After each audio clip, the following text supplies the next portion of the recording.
Я в этом тоже не буду лицемерить. Я и сказал, и сейчас заявляю. Вот я лично против того, чтобы, например, туда шли башкиры.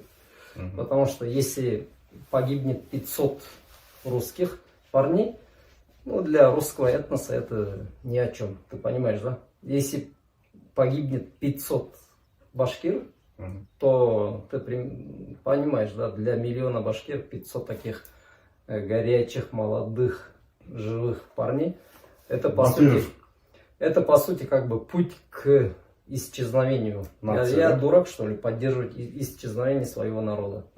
Я поэтому, было бы хорошо, да, если бы там был придуман какой-то регламент или неписанные правила, что мы не отправляем туда малые народности.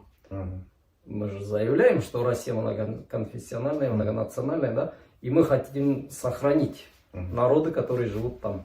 А если какой-то ненормальной пропорции, там бешеное количество башкир уходит на это СВО, и все молчат, и все радуются. Ну, кто радуется, ему туда и дорога пусть идет. Серьезно. Ну, как это говорится, вот, исправьте, если я ошибаюсь.